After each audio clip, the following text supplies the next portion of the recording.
Bismillahirrahmanirrahim. Assalamu alaikum, dear students. My name is Aisha Salim. I hope you all are fine and doing well. Today, the topic of our discussion is immunity and its types. आज के lecture के अंदर हम अपने 3 SLOs को cover करेंगे. In the first SLO, we'll describe the 3 types of immunity that are innate immunity, adaptive immunity, and passive immunity. And in the next SLO, we'll explain that how these various defense systems protect our body from different pathogens. And in the last SLO, we'll illustrate that how adaptive immunity develops over time. तो अपने इन 3 एसएलओस को हम अपने आज के lecture के अंदर cover करेंगे. But before starting our lesson, let's brainstorm few ideas. Quickly tell me that what happen when you get a small scratch on your hand, and what does your body and how does your body keep germs out of the scratch, and what does your body do to prevent the infections. और अगर फिर भी आपकी body के अंदर कोई pathogen enter हो जाए तो how does your body fight the germs that might have gotten into the scratch. Very good dear students, आज के लेक्चर के अंदर हम अपनी इसी चीज को डिस्कस करेंगे. हम ह्यूमन इम्यूनिटी को डिस्कस करेंगे और इम्यून सिस्टम के बेसिक कंपोनेंट्स को डिस्कस करेंगे. हम अपने लेक्चर को स्टार्ट करते हैं. इम्यूनिटी को अगर हम डिस्क्राइब करें तो immune system comprises of 3 basic components. First one is the first line of defense, the second line of defense and the third line of defense. हमने इन पार्ट्स को डिवाइड किया हुआ है first, second and third line of defence में. अगर हम देखें तो first one physical barrier is the first line of defence, whereas innate immune system is the second line of defense and adaptive immunity or acquired immunity is the third line of defense. आज के lecture के अंदर हम अपने first 2 defence system को cover करेंगे under innate immunity. So dear students, keep in mind that innate immunity is non-specific. It cannot identify the pathogens. It has 2 basic components. First one is the physical barrier under first line of defense and the second one is the response or white blood cells, the second line of defense. सबसे पहले हम जिक्र करेंगे physical barriers का. और याद रखिए कि फर्स्ट लाइन ऑफ डिफेंस जो है वो मैकेनिकली पैथोजेंस को चेक करती है और प्रिवेंट करती है उनकी एंट्री को बॉडी के अंदर. ये एक मैकेनिकल बैरियर है और ये अपने इस काम को सरअंजाम देती है 3 बेसिक कंपोनेंट्स की मदद से, that are the physical barriers, chemical barriers and microbiota. अगर हम इसके फर्स्ट कंपोनेंट को डिस्कस करें, द फिजिकल बैरियर को, तो सबसे पहले हमारे पास जो फर्स्ट कंपोनेंट आता है that is skin. It act as a mechanical barrier and it blindly check the pathogens and prevent them from entering into the skin. अगर आप अपनी इस पिक्चर को गौर से देखें तो हमारे पास जो नॉर्मल स्किन है वो पैथोजेंस की एंट्री को रोकेगी, जबकि हमारे पास जो डैमेज स्किन है वो पैथोजेंस की एंट्री को नहीं रोक पाएगी. इसके अलावा जो बॉडी का मॉइस्चर है उसकी एवेपोरेशन का रेट भी ज़्यादा हो जाएगा as compare to the first picture. हमारे पास जो नेक्स्ट है स्किन, बहुत से ऑर्गन्स ऐसे हैं जो कि सिक्रीशंस रिलीज करते हैं. फॉर एग्जांपल सीबम, स्वेट हो गया, टीयर्स हो गए, उसके अलावा स्लाइवा हो गया या फिर नेजल हेयर्स हो गए. These organs also help to trap the pathogens. और ये पैथोजेंस जो कि ट्रैप होते हैं, इनको ट्रैप करने के लिए हमारे पास मजीद जो फिजिकल बैरियर केमिकल बैरियर्स मौजूद हैं. दीज आर द म्यूकस और secretions that are present in the nasal cavity, respiratory tract and digestive tract.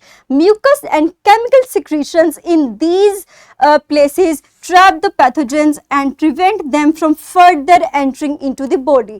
आप देख सकते हैं कि हमारी बॉडी के अंदर स्टेप बाय स्टेप हर एक ऐसा बैरियर मौजूद है जो कि पैथोजेंस की फर्दर एंट्री को रोकता है.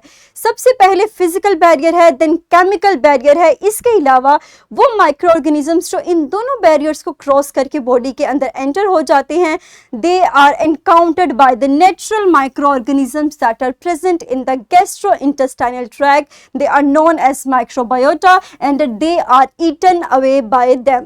और इनके जरिए से वो ingest हो जाते हैं, उनको destroy किया जाता है. However, the gastric juice that are present in the gastrointestinal tract lowers the pH that makes it unsuitable for the pathogens to live. और इस pH के कम होने की वजह से पैथोजन सर्वाइव नहीं कर पाते. इसकी नॉर्मल अगर हम एप्लीकेशन देखें तो एंटेरोजर्मिना, ये हमारे पास एक micro organisms, readymade micro organisms आप कह सकते हैं, जो क्या ज़रूरी होते हैं आपके गैस्ट्रोइंटेस्टाइनल ट्रैक के लिए, तो इसको भी कॉमनली यूज़ किया जाता है। नेक्स्ट अगर हम देखें तो यही ट्रैप किए हुए पैथोजेंस जो physical barrier, chemical barrier and then microbiota के जरिए से ट्रैप किए गए थे, इनको रिमूव करने का बॉडी ने तरीका निकाला है। The first one is shedding of dead skin, the second one is coughing, they can also be removed by tearing, urination and bowel secretion. So these are all the methods by which the trapped pathogens are removed from the body. उसके बाद हमारे पास start होगा second type जो कि है response cell, the second line of defence. और ऐसे माइक्रो ऑर्गेनिजम्स, ऐसे पैथोजेंस जो कि फर्स्ट लाइन ऑफ डिफेंस से क्रॉस करके एंटर हो जाते हैं सेकेंड लाइन ऑफ डिफेंस में, they are encountered by the second line of defence. और इनको यहाँ पे भी मजीद रिस्ट्रिक्ट किया जाता है, यहाँ पे भी मजीद रोका जाता है। अब हमारे पास सेकेंड लाइन ऑफ डिफेंस के अंदर होते हैं leukocytes. These leukocytes are the white blood cells that are responsible for defending them. They fight against pathogens, against infection and different diseases by identifying and destroying the pathogens. मजीद ये किस तरह destroy करते हैं, एक बहुत इंपॉर्टेंट मेथड है हमारे पास, that is phagocytosis. White blood cells phagocytosis के मदद से इनको खा जाते हैं, इनको डिस्ट्रॉय कर देते हैं। And then these phagocytic cells are macrophages, neutrophils and dendritic cells. इन तीन सेल्स में से हमारे पास एक सेल ऐसा है जो कि इनको डिस्ट्रॉय करता है, इनकी फेगोसाइटोसिस के बाद इनके एंटीजन को पकड़ता है और उसको प्रेजेंट करता है लिम्फोसाइट्स के ऊपर। तो डेंड्राइटिक सेल बेसिकली एंटीजेंस को पैथोजेंस के ऊपर मौजूद एक कार्बोहाइड्रेट होता है, एक प्रोटीन होती है जिसको पिक करता है and then present them to the T cells, जो T cells in the lymph nodes. अब यहाँ पर समझने की बात यह है कि व्हाट आर लिम्फ नोड्स। क्या आप मुझे लिम्फ नोड्स के बारे में कुछ बता सकते हैं? Very good. Dear students, हमारे पास lymph nodes are basically the part of lymphatic systems. They are bean-shaped structures that are linked to the lymphatic system and they identify the disease, they identify the pathogens, they destroy them and prevent the body against different diseases. तो ये इन lymph nodes को present करते हैं। अगर हम इसकी working को देखें तो dendritic cell सबसे पहले they engulf the pathogen and place it into the vesicle. उसके बाद lysozyme इस वेसिकल के अंदर एंजाइम्स को रिलीज करते हैं जो कि पैथोजेंस को डाइजेस्ट करेंगे और उसके प्रोटीन पार्ट को रिलीज कर देंगे। दिस एंटीजन और the protein, this antigen is then binds with the protein part, this protein then carries the antigen and released it to the outer surface of the cell। और इसी तरह हम cell की outer surface से ये antigen present की जाती है टी सेल्स को, जो कि अगेन आगे हमारी थर्ड लाइन ऑफ डिफेंस को इनिशिएट करता है। तो हम कह सकते हैं कि बेसिकली हमारे पास जो सेकेंड लाइन ऑफ डिफेंस है, जो इनेट इम्यूनिटी है, रिस्पॉन्स सेल्स हैं, वो इनिशिएट कर रहे हैं किसको? एडाप्टिव इम्यूनिटी को या फिर एक्वायर्ड इम्यूनिटी को। इसके बाद हमारे पास ये फेगोसाइटोसिस तो हो गई, लेकिन यही सेल्स हमारे पास फर्दर अट्रैक्ट करते हैं मोनोसाइट्स को, न्यूट्रोफिल्स को, सिनोफिल्स को एंड बेसोफिल्स को towards the site of infection. और इसी के नतीजे में हमारे पास रेडनेस होती है, स्वेलिंग होती है और पेन होती है। That is also the localised inflammatory response. So that's all about the first and second line of the defence. Let's summarise our lesson. आज के लेसन के अंदर हमने अपनी दो लाइन्स ऑफ डिफेंस को डिस्कस किया। The first one is about the physical barrier that blindly check the pathogens that prevent them from entering the skin, जो कि डिफरेंट म्यूकस सिक्रीशंस की वजह से, केमिकल सिक्रीशंस की वजह से पैथोजेंस को ट्रैप करती है। और ये ट्रैप करने के बाद डेड स्किन के जरिए, यूरिनेशन के जरिए, बाउल सिक्रीशन के जरिए इनको बॉडी से रिमूव करती है। And then we discussed about the second line of defence that check the larger pathogens and destroy them. White blood cells के बारे में हमने डिस्कस किया कि ये ऐसे सेल्स हैं जो उनको डिस्ट्रॉय करने का काम करते हैं, जिसमें हमने 3 सेल्स के बारे में पढ़ा। और डेंड्राइटिक सेल को हमने कहा कि ये एंटीजन प्रेजेंटिंग सेल है। Y?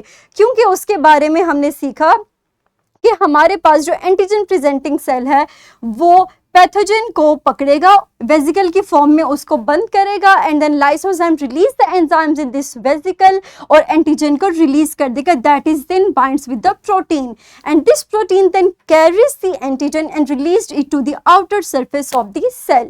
The dendritic cell then present these antigens to the T cells that further initiate the third line of defence, that is the adaptive immunity. उसके बाद हमने डिस्कस किया, हमने एक सिनेरियो को देखा कि अगर किसी भी केस में हमारे पास इंजरी होती है तो हमारे पास पैथोजेंस बॉडी के अंदर एंटर होते हैं. Then mast cells and the macrophages release the specific chemical, for example histamine, जो कि फर्दर हमारे पास फेगोसाइट सेल को अपनी तरफ अट्रैक्ट करते हैं towards the area of injury और वहां पे जाके हमारे पास फेगोसाइटोसिस का प्रोसेस होता है और उसके नतीजे में हमारे पास रेडनेस, स्वेलिंग या फिर पेन जैसी सेंसेशन होती है जिसको हमने लोकलाइज्ड इन्फ्लेमेटरी रिस्पॉन्स कहा. और फिर with the passage of time हमारे पास वो जो इन्फेक्शन है, वो इंजरी है, वो हील होना शुरू हो जाएगी. But it takes time, it takes 2 to 3 days and it vary from injury to injury. Next हमने डिस्कस हमारा जो लेसन है उसी के नॉलेज को अप्लाई करते हुए हम अपनी एक वर्कशीट को सॉल्व करेंगे. So dear students, pause your video for few seconds and quickly solve this worksheet. Very good. This is your homework. Note this question and apply your knowledge to answer to find the answer of this. Very good. So that's all about today's lecture. Inshallah, in the next lecture, we'll discuss the third line of defense, that is the adaptive immunity or acquired immunity. और हम यहीं से अपने lecture को मज़ीद आगे बढ़ाएंगे. मुझे उम्मीद है कि आपको आज का lecture clear हो चुका होगा. So dear students, take care of yourself. Thank you very much and Allah Hafiz.